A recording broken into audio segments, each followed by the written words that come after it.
اعوذ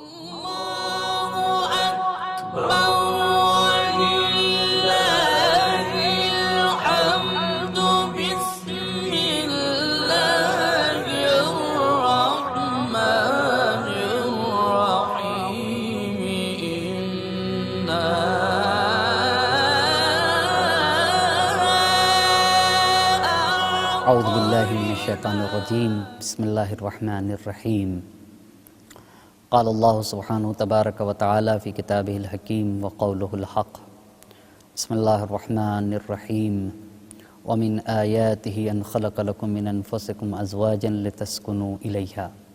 ناظرین کرام سلام علیکم، میں آپ کی خدمت میں 8واں درس لے کر حاضر ہو رہا ہوں۔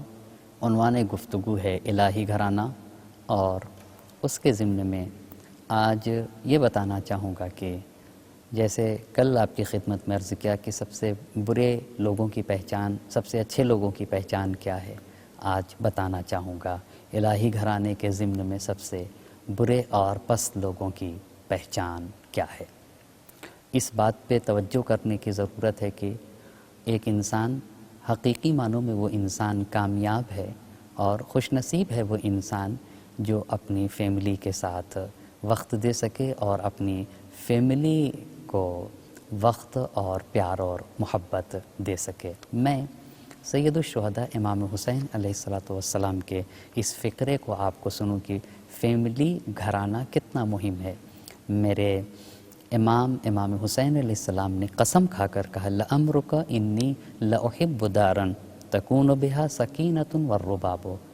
خدا کی قسم، مجھے وہ گھر پسند ہے جس میں میری سکینہ اور رباب رہتی ہیں۔ رباب امام حسین کی شریک حیات ہیں اور سکینہ سلام اللہ علیہ امام حسین علیہ السلام کی بیٹی۔ امام نے کہا مجھے وہ گھر پسند ہے جس میں میری سکینہ ہو اور میری شریک حیات رباب ہو۔ اتنا اہم ہے گھر کہ جو خاتون اپنے شوہر کے گھر جا کر اس کے گھر سے ایک چیز اٹھا کر دوسری جگہ رکھتی اور اس کی نیت یہ ہو کہ میرا شوہر آگے بڑھ جائے اور اپنے شوہر کی خیر اور بھلائی چاہتی ہو، حدیث اس کے لیے کیا کہتی ہے۔ ان باتوں کو اس لیے عرض کر رہا ہوں کہ اگر ذہن میں رہے نا تو پھر انسان کی زندگی خوشگوار ہو جائے گی۔ حدیث کہتی ہے ایما امرأۃ رفعت من بیت زوجها شیئا من موضع الى موضع ترید به صلاحا نظر اللہ الیہا ومن نظر اللہ الیہ لم یعذبہ۔ یہ خواتین کو توجہ کرنے کی ضرورت ہے۔ اگر کوئی خاتون اپنے شوہر کے گھر جا کر اس کے گھر میں کوئی بھی چیز ایک جگہ سے دوسری جگہ اٹھاتی ہے، نیت کیا ہے؟ ترید به صلاحا، اس کام کے ذریعے سے، اپنے عمل کے ذریعے سے اپنے شوہر کی بھلائی چاہتی ہے اور پھر اپنے شوہر کی بھلائی میں کوئی کام کرتی ہے تو حدیث کہتی ہے نظر اللہ علیہ، اللہ سبحانہ وتعالی ایسی عورت کی طرف، ایسے خاتون کی طرف محبت بھری نگاہ سے دیکھتا ہے۔ ومن نظر اللہ علیہ لم یعذبہ، اور جس کی طرف اللہ نظر رحمت اٹھا کر دیکھ لے، اللہ ایسے کو عذاب نہیں کر سکتا ہے۔ لیکن جب اتنا اہم ہے ہمارا گھرانہ، اتنا اہمیت ہے ایک فیملی کی، ایک گھر کی اور ایک گھرانے کی، تو اس میں چند باتیں نہیں ہونا چاہیے جو سب سے برے انسان کی پہچان ہے۔ پہلی چیز، اللہ کے نبی حضرت محمد مصطفیٰ صلی اللہ علیہ وآلہ وسلم نے ارشاد فرمایا الا اخبرکم بشرار رجالکم، اے لوگو میں تمہیں بتاؤں سب سے برا انسان کون ہے اور سب سے پست لوگ کون لوگ ہیں جو ہمارے گھروں میں نہیں ہونا چاہیے۔ قلنا بلا یا رسول اللہ، تو اصحاب نے کہا جی اللہ کے نبی آپ ارشاد فرمائیے۔ تو اللہ کے نبی حضرت محمد مصطفیٰ صلی اللہ علیہ وآلہ وسلم نے پہلی بات بتائی البہات، سب سے برا انسان وہ ہے جو ایک دوسرے کے اوپر تہمت لگائے۔ تہمت کی بنیاد کے اوپر بھی ہمارے گھر بکھر جاتے ہیں اور ہماری فیملی تباہ اور برباد ہو جاتی ہے۔ تہمت کسے کہتے ہیں، اس پہ توجہ کرنے کی ضرورت ہے۔ لوگوں کے سلسلے میں وہ بات کہی جائے جو ان میں نہیں پائی جاتی ہے۔ دیکھیے ایک کام میں نے کیا ہو، برا کام کیا ہو، اسی کام کو میرے پیٹھ پیچھے کہیں تو یہ غیبت ہو جائے گی. لیکن جو عیب میرے اندر نہیں پایا جاتا ہے، جو بات میرے اندر نہیں پائی جاتی ہے، اس کی نسبت میری طرف دی جائے تو اسے کہتے ہیں تہمت، جو کہ حرام ہے. اگر ہم چاہتے ہیں کہ ہماری زندگی خوشگوار بن سکے نا، تو ایک دوسرے کے اوپر اعتماد کرنا چاہیے. مثال کے طور پر میں باہر سے گھر کے اندر آیا، دیکھا کہ میری شریک حیات ٹیلی فون سے بات کر رہی ہے، تو ایسی صورت میں مجھے حسن ظن رکھنا چاہیے اپنی شریک حیات کے اوپر، نہ یہ کہ اس کے بارے میں برا خیال کروں کہ خدا نخواستہ کسی نامحرم سے بات کر رہی ہوگی. اسی لیے حدیث کہتی ہے کہ ضع امر اخیک علی احسن، دیکھو اپنے بھائی کے اور صاحب ایمان کے عمل کو نہ کبھی بھی بری چیز کی طرف نہ لے جاؤ، اچھائی کے اوپر رکھا کرو. بس سب سے برے انسان کی پہلی پہچان یہ ہے کہ وہ ایک دوسرے کے اوپر تہمت لگاتا ہے. یہ ہمارے گھروں میں نہیں ہونا چاہیے کہ جو باتیں لوگوں کے اندر نہیں ہیں ہم ان باتوں کی اس کی طرف نسبت دیں. یہ پہلی بات ہو گئی. دوسری بات، برے لوگوں کی دوسری پہچان ہے الجریح. جریح کا مطلب یہ ہوتا ہے کہ ایک دوسرے کی حرمت کو پامال کر دینا. مقدام علی القبیح من غیر توقف، گستاخ کو کہتے ہیں. گستاخ کس انسان کو کہا جاتا ہے کہ جو بغیر رکے ہوئے کسی بدی کو انجام دے دے، یعنی بغیر جھجک کے کسی برائی کو جو انجام دیتا ہے نا، اسے جری کہتے ہیں. آسانی سے ایک دوسرے کی ہم حرمت کو پامال کر دیتے ہیں، ایک دوسرے کی توہین کر دیتے ہیں، ایک دوسرے کی تحقیر کر دیتے ہیں. حدیث میں یہ آیا ہے کہ تمہاری زندگی کو اگر تم چاہتے ہو کہ خوشگوار بنے نا، تو دیکھو کبھی بھی ایک دوسرے کی تحقیر نہ کرنا. بلکہ حدیث کہتی ہے کہ میاں بیوی کے ذمہ داریوں میں سے ایک ذمہ داری کہ ہر ایک دوسرے کا احترام کرے، اکرام کرے، تاکہ اس کی زندگی خوشگوار بن سکے. حدیث پڑھتا ہوں، من اتخذ زوجۃ فلیکرمھا، اگر تم نے کسی کو اپنا شوہر بنایا ہے یا مرد نے کسی خاتون سے شادی کر کے اسے اپنی شریک حیات بنایا ہے، تو اسے چاہیے کہ وہ اپنی بیوی کا احترام کرے.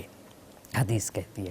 اس کے بعد حدیث کا دوسرا فقرہ، ما اکرم النساء الا کریم ولا اہانہن الا نعیم.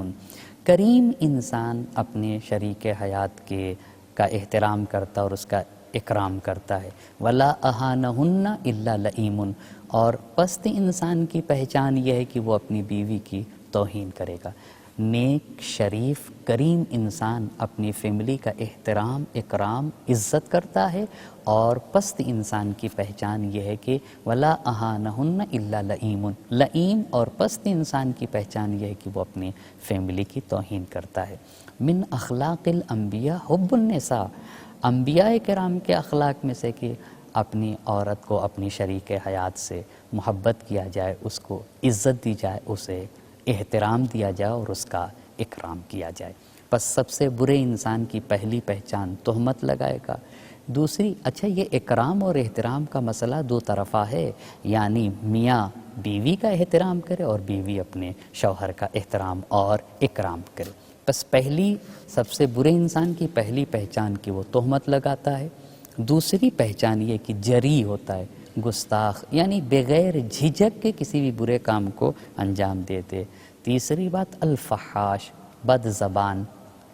ہمارے گھروں میں بد زبانی نہیں ہونا چاہیے. من فحش علی اخیہ المسلم الفحش والتفحش لیس من الاسلام. جس انسان کی زبان گندی ہو اور جس کی زبان پر اچھے الفاظ جاری نہ ہوتے ہوں، ایسا انسان سب کچھ ہو سکتا ہے مگر بد زبان نہیں ہو سکتا ہے. یعنی جس انسان کی زبان اچھی نہ ہو، جس انسان کی زبان گندی ہو، ایسا انسان سب کچھ تو ہو سکتا ہے مگر سچا مسلمان نہیں ہو سکتا. اگر کوئی سچا مسلمان ہے تو وہ بد زبان نہیں ہوگا.